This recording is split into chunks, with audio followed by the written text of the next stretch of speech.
नमस्कार, स्वागत है साहित्यिक झरोखा चैनल पर। आज हम करेंगे भक्ति काल की प्रसिद्ध कवियत्री मीराबाई के पदों की व्याख्या भाग 2। तो आइए प्रारंभ करते हैं। देखिए, जो मीराबाई हैं ये कृष्ण भक्ति से जुड़ी हुई है और कृष्ण के प्रति इनके जो भाव हैं वो अपने आप में अनोखे हैं। तो आइए उनके भाव जानते हैं। आली री म्हारे नैना बाण पड़ी। यहाँ पर मीरा अपनी सखी को संबोधित करती हैं। आली यानी सखी, री री अर्थात हे सखी, म्हारे यानी मेरे, नैना आंखों को, बाण पड़ गई है, बाण अर्थात आदत। किसकी आदत पड़ गई है? चित चढ़ी म्हारे माधुरी मूरत, हिवड़ा अणी गड़ी। चित यानी हृदय में चढ़ गई है, बस गई है। म्हारे यानी मेरे, माधुरी मधुर सुंदर, मूरत किसकी मूरत? कृष्ण की। हिवड़ा, हिवड़ा अर्थात हृदय, हृदय में। अणी गड़ी, अणी जैसे गड़ गई है, गड़ गई है, चुभ गई है। अणी अर्थात नोक, जैसे किसी चीज की नोक कहीं गड़ जाती है, चुभ जाती है और वो निकलती नहीं, उसी प्रकार कृष्ण की जो भक्ति भाव है या कृष्ण की जो सुंदर मूरत है वो मीरा के हृदय में नोक के समान गड़ गई है या बस गई है। कब थे ठाड़ी पंत निहारा, और मैं कब से ठाड़ी, ठाड़ी अर्थात खड़ी हुई, पंथ अर्थात रास्ता, निहारा निहार रही हूँ, देख रही हूँ। अपने भवन खड़ी, अपने भवन, भवन यानी घर में खड़े खड़ी मैं कब से उनके आने का रास्ता देख रही हूँ, इंतजार कर रही हूँ। अटकियां प्राण सांवरो प्यारी, जीवन मूर जड़ी। अटकियां, अटक गए हैं मेरे जो प्राण हैं वो अटक गए हैं किसमें? सांवरो, कृष्ण, सांवरे कृष्ण के सौंदर्य में मेरे प्राण अटक गए हैं। क्यों अटक गए हैं? क्योंकि वो मेरे जीवन मूर जड़ी, जो कृष्ण है वो मेरे जीवन के लिए संजीवनी बूटी के समान है। जीवन को जीवित करने वाली या जीवन प्रदान करने वाली संजीवनी जड़ी अर्थात बूटी, जीवन को प्रदान करने वाली संजीवनी बूटी के समान है। कौन? श्री कृष्ण। मीरा गिरधर हाथ बिकानी, मीरा कहती हैं मैं तो गिरी को धारण करने वाले श्री कृष्ण के हाथों बिक गई हूँ। बिकानी अर्थात बिक गई हूँ, कहने का भाव है कि मैंने अपने आप को कृष्ण के चरणों में न्योछावर कर दिया है। लेकिन लोग कहाँ बिगड़ी, और लोग मुझे क्या कहते हैं? कहाँ कहते हैं कि मैं बिगड़ गई हूँ, मैं भटक गई हूँ। लेकिन मीरा कहती हैं कि मुझे इससे कोई फर्क नहीं पड़ता, क्योंकि मैंने तो अपने आप को श्री कृष्ण के हाथों बेच दिया है, अपने आप को कृष्ण के चरणों में न्योछावर कर दिया है, क्योंकि वो मेरे लिए जीवनदायिनी बूटी के समान है। अगर मैं उनसे दूर हो जाती हूँ तो मेरी मृत्यु निश्चित है। इसीलिए वो अपने भावों को अभिव्यक्त करते हुए सखी को संबोधित कर रही हैं कि मैं, मेरे तो नैनों को बाण पड़ गई है, आदत पड़ गई है कृष्ण की, और मैं उसे नहीं छोड़ सकती, उस आदत को नहीं बदल सकती। और वो आदत, वो जो कृष्ण हैं वो मेरे मन में ऐसे बस गए हैं जैसे कि कोई नोक कहीं गड़ जाती है, चुभ जाती है और प्रयास के बाद भी वो नहीं निकलती। मीरा अपने भाव की सुंदर अभिव्यक्ति करते हुए कहती हैं महारा री गिरधर गोपाल, दूसरा ना कुआं कि महारा, मेरा तो, मेरे तो कौन है? गिरवर, गिर अर्थात गोवर्धन को धारण करने वाले गोपाल हैं। दूसरा ना नहीं, नहीं, कुआं अर्थात कोई, कि दूसरा कोई भी मेरा नहीं है। दूसरा ना कुआं, साधा सकल लोक जुआ।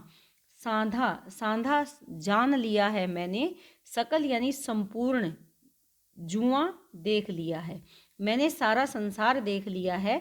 लेकिन सकल अर्थात सारा, मैंने सारा लोक जग या संसार, जुआ देख लिया है। और मेरा, मुझे ये पता चल गया है सारे संसार को देखकर कि मेरा कृष्ण के अलावा दूसरा कोई भी नहीं है। भाया छाड़िया बंध्या छाड़िया, छाड़िया संगा सुइया, सांदा ठिंग बैठ बैठ लोक लाज खुइया। भाइयों को छोड़ दिया है, बंध्या छाड़िया, बंधुओं को छोड़ दिया है अर्थात भाई बंधुओं को छोड़ दिया है, छोड़ दिया है सगे सुइया अर्थात संबंधी, सगे संबंधियों को भी मैंने छोड़ दिया है। क्यों? क्योंकि वो जान गई है कि उनका आश्रय केवल एक ही है, और वो कौन है? श्री कृष्ण। साधा ढिंग, ढिंग ढिग होता है साथ, साधा के साथ, साधा, साधा यानी साधुओं के साथ बैठ बैठ कर लोक लाज खोया, मैंने सारी लोक लाज को त्याग दिया है और साधुओं के साथ रहने में अब उसे प्रसन्नता प्राप्त होती है। ऐसा मीरा अपने भावों को अभिव्यक्त करती हैं कि साधुओं की संगति करने से अब मेरे मन में लोक लाज भी समाप्त हो गई है। खोया अर्थात खो गई है। भक्त देखिया राजी हया, जगत देखिया रोया, कि अगर मैं भक्तों को देखती हूँ जो कृष्ण की भक्ति करते हैं, ऐसे व्यक्तियों को देखती हूँ तो मेरा मन राजी खुश हो रहता है, प्रसन्न रहता है। और जब मैं इस संसार को, जगत यानी संसार देखा, संसार देखने से अभिप्राय है जब संसार के व्यवहार को देखती हूँ तो देखिया रोया अर्थात मन रोने लगता है। तो क्या बताना चाहती हैं यहाँ पर मीरा जी, अपने भावों को व्यक्त करती हैं कि उनके तो एक ही आश्रयदाता है, वो श्री कृष्ण है, उनके अलावा उन्होंने सारे संसार को त्याग दिया है। असवां जल सींच सींच प्रेम बेल बूया, मीरा जी कहती हैं कि अपने आंसुओं के जल से सींच सींच कर प्रेम की बेल को मैंने बूया अर्थात बोया है। अपने आंसुओं के जल से मैंने प्रेम की बेल को सींच कर बड़ा किया है, बोया है। दद मथ धृत काढ़ लया डार दया छुया, कि मैंने दद अर्थात दही को मथ कर धृत यानी घी को काढ़ लिया है और डाल दिया है छुया अर्थात छाछ को, अर्थात छाछ को मैंने त्याग दिया है और दही को मथ कर घी को मैंने प्राप्त कर लिया है। तो यहाँ पर वो कहती हैं कि जो संसारिक रूढ़ियाँ हैं उनको त्याग कर मैंने श्री कृष्ण की भक्ति को प्राप्त कर लिया है, और जो बाकी संसारिक जो बंधन है वो छाछ के समान है, व्यर्थ हैं, उनको मैंने त्याग दिया है। राजा विश्रो प्यालो भेजिया, पिए मगन हुआ, जो उनके देवर जो राजा थे उस समय के तत्कालीन, उन्होंने विश्रो विष का प्याला भेजा, लेकिन मीरा ने उसका त्याग नहीं किया बल्कि अपने भगवान पर भरोसा रखते हुए पिए मगन हुआ, मगन होकर, किसमें, कृष्ण की भक्ति में मगन होकर वो उसे पी गई। मीरा री लगन लग्या होना हो जो हुआ, मीरा कहती है कि उसे अब लगन लग गई है, किसकी, कृष्ण की भक्ति की, और वो कहती है कि अब जो होना हो वो हो जाए। अब उसे इस बात की कोई परवाह नहीं है, क्योंकि अब तो वो भगवान की भक्ति में इतना मग्न हो गई है कि उस पर किसी भी संसारिक आपदा का कोई प्रभाव नहीं हो सकता।